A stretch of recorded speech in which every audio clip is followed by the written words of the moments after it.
Maduro के बाद अब है खामेनेई की बारी ईरान में, क्योंकि ट्रंप ने ऑलरेडी ये धमकी दे दी है कि वो ईरान पे कभी भी हमला कर सकते हैं। उन्होंने कहा है कि अगर ईरान में और भी मौतें हुई, प्रोटेस्ट के दौरान और भी मौतें हुई, तो वो डेफिनेटली ईरान पर अटैक करेंगे। चलिए आपको बताते हैं अभी ईरान में हो क्या रहा है और खामेनेई का सबसे बड़ा प्लान क्या है। खामेनेई का प्लान है, अगर इसी प्रकार से हिंसा बढ़ती रही और सब कुछ आउट ऑफ कंट्रोल हुआ तो वो सीधा जाएंगे पुतिन के पास रशिया में। ये बड़ी खबर आ रही है और हम आपको पूरी डिटेल बताने वाले हैं कि वो कैसे भागेंगे रशिया और किन सूरतों में भागेंगे और कब ट्रंप हमला करने वाले हैं। अभी ईरान के अंदर 100 से ज्यादा शहरों में प्रोटेस्ट हो रहे हैं।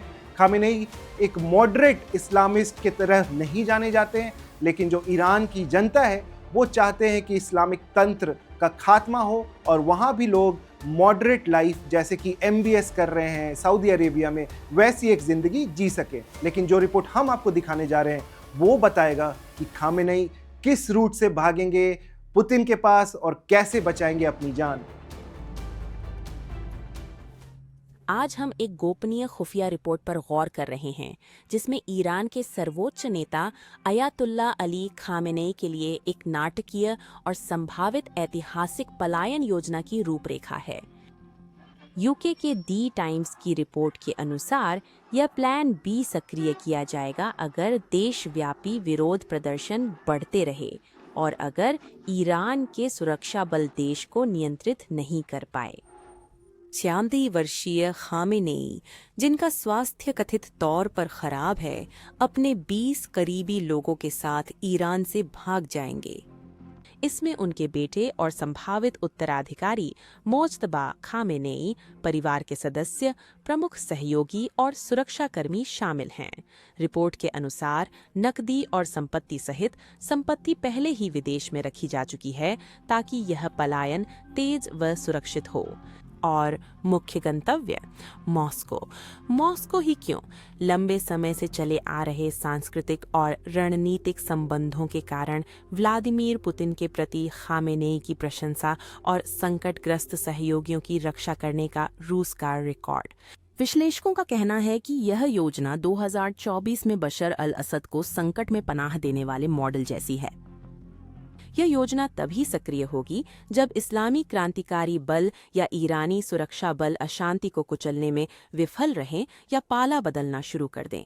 यह संभावना दर्शाती है कि शासन गिरती निष्ठा, चरमराती अर्थव्यवस्था और खामेनेई के नाजुक स्वास्थ्य को लेकर कितना चिंतित है।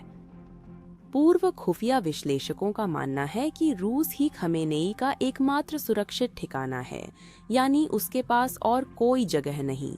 तो संकट की वजह क्या है?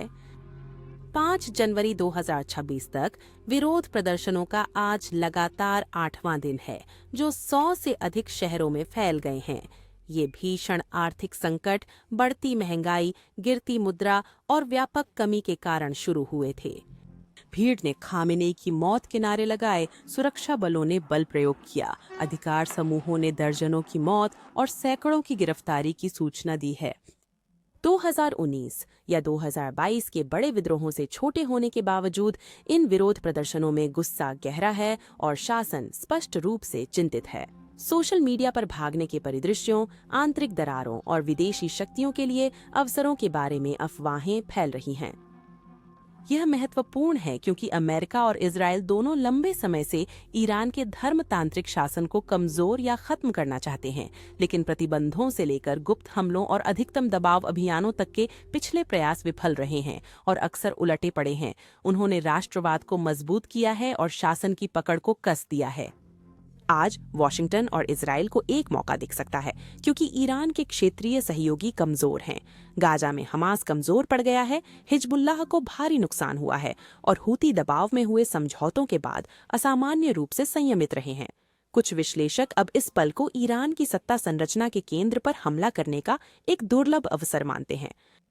लेकिन अगर सत्ता परिवर्तन हुआ तो सबसे अच्छे में ईरान परमाणु वृद्धि से दूर होगा, प्रॉक्सी युद्ध कम करेगा और वैश्विक तेल दबाव घटाएगा। सबसे बुरे में सत्ता का खालीपन, गृह युद्ध, क्षेत्रीय अराजकता और कुर्द बलूच अजेरी क्षेत्रों की स्वायत्तता की मांग से जातीय विखंडन।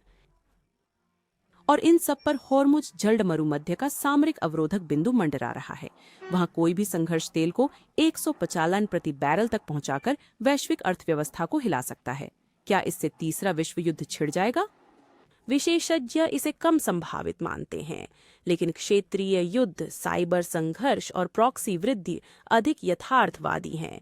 अतः अभी दुनिया की नज़र ईरान की सड़कों, नेतृत्व और सहयोगियों पर है, क्योंकि अगर अयातुल्ला खामेनेई कभी प्लान बी सक्रिय करते हैं तो यह दशकों में मध्य पूर्व का सबसे बड़ा राजनीतिक पतन होगा।